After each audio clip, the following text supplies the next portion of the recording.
What up? This is Peter with Warm Water Addicts. So, upon popular request by a few my friends and myself, we thought it was a good idea to do a beginning, just general questions, some casting,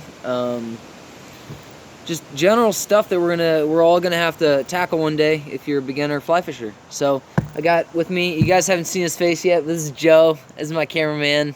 Hey, He's been out of it for what, 6-7 weeks? 7 weeks now. Yeah, he's gonna get back into it soon. So he's a beginner fly fisherman, and which is awesome for me because I love working with him. I love going fishing with him.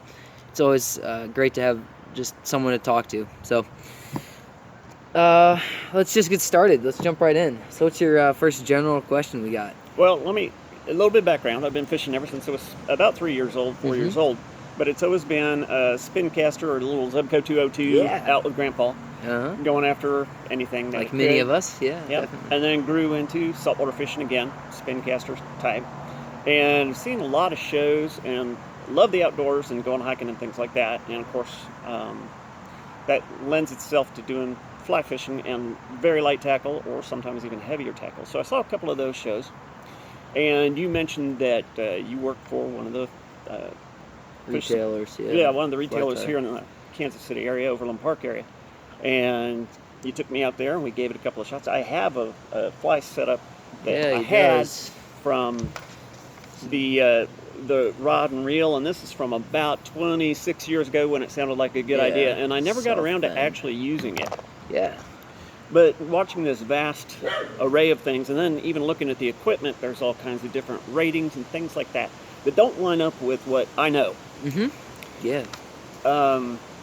So if I was to go in, let's start from the very beginning, since I'm fishing with something. We'll talk about the different equipment. Yeah. You've got your own also. Yeah.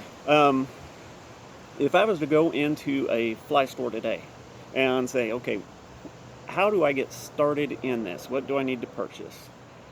What are some of the questions you're going to ask me? What do I need to, I don't want to say no, but if I'm looking to experience something, what should I be prepared to answer as far as questions for you? Yeah, that's a good one. So we get this all the time at K&K. Shout out to K&K. Check us out. I'll put a link to the website below in the description or something, so you can check us out. Come see us. I'll shake your hand. Cool stuff. So we get that question all the time.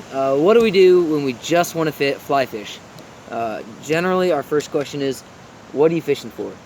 Be it bass in a farm pond or trout at some of the state parks, or if you're going to go saltwater fishing, we got all of that at K&K, and we got all the knowledge in between the 4 or 5 of us that work there.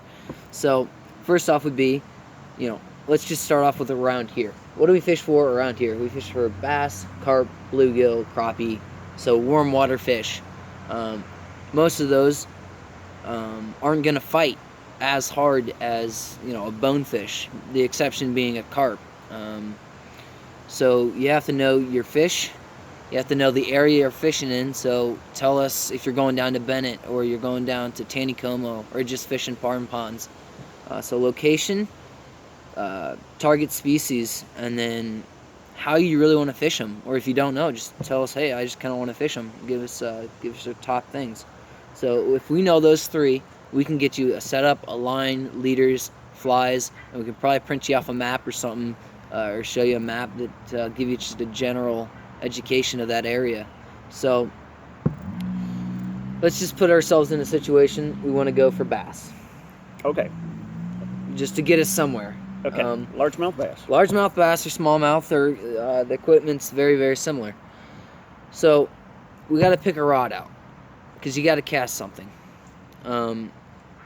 The rod and the reel and the line are all going to match a number system in weights, if you will. It's called a line weight, a rod weight, or a reel to match the rod. So here we have a this is a 5/6 rod. I got the dog in the background distracting me. The reel has to match it. So this is a 5/6 reel, and the line, I actually put this on it so I know it's a 6-weight line. All those numbers have to match. We usually just go with the highest number on the rod. So since it's a 5/6, we'll put a 6-weight line on it. We'll get you a 5/6 reel and then a 6-weight line. Or I already said that, yeah.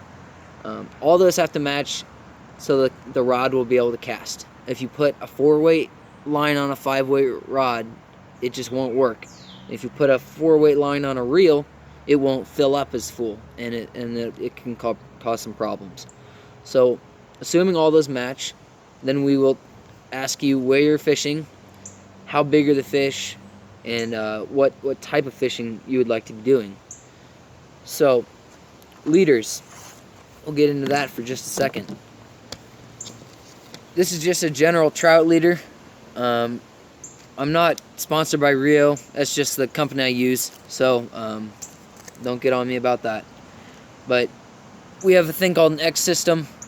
I don't like it personally. It's kind of confusing because it gives you these point values, 3.4 pounds. So everything will go by the X system in the leaders. Unless you make your own, and we'll get into that a little later. I actually make my own, so I have all formulas for all the fish I fish for.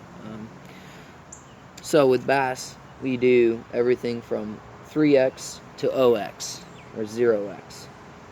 And that ranges all the way from 8 pounds to 15 pounds. Give or take a few half pounds in there. So that's our leader. So the larger the number, the lighter the leader is? The larger the number, the lighter the leader is. On the X system? Yes, on the X system, which is weird. We're fly fishermen. We have no logic for that. Sorry. Let's talk a little bit about length, because that is a huge key. This one happens to be 9 foot. That's just a general standard. If I was to match it to this 8-foot rod, you would hate me. We'll get into the length of the rod a little bit later too. That's important. But for now, we'll get into the leaders. The leaders depend on the fly you're throwing. We got some flies here. I'll show you. So if I want to throw a bass fly, let's just start off with topwater. We got a popper here. It's deer hair. It's very, very air resistant. So if you try to throw this, it wouldn't even make it to Joe. I mean, look at that. It's not going anywhere. So when you're trying to cast this, if you put a long leader on it, it's going to have to, when you back cast, it's going to have to get pulled all the way back. You're going to have to let 9 feet of that leader unravel before you can pull it forward. And you know, trying to balance all that and, you know, timing everything, it can get really, really hard. So in general, we only fish 7 to 8 foot bass leaders. I myself fish about a 7.5, and these are stiffer leaders. I do like 2X and 1X,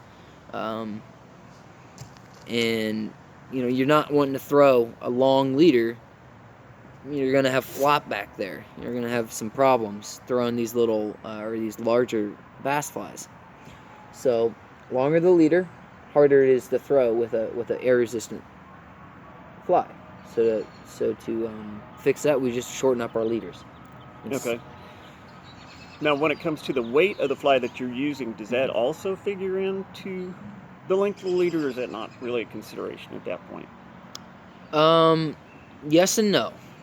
When you're throwing something as light as deer hair, you know, look at it barely got to the camera. Now, if I go and let's see, so something with lead eyes here. This isn't necessarily a bass fly, but I've caught bass on it. Oh, it's my CTL. So something with lead eyes, it's gonna throw harder. It's heavier, you know. It's more buoyant than this, or this is more buoyant than this. You know, this is heavier, this is lighter. So when you factor in weight, especially with your big bass flies, you know, the 3-4 inch flies that have the big tungsten lead eyes, or the big or tungsten beads and lead eyes, that does attribute to it. And we are actually going to show you a cast right now to fix that leader problem.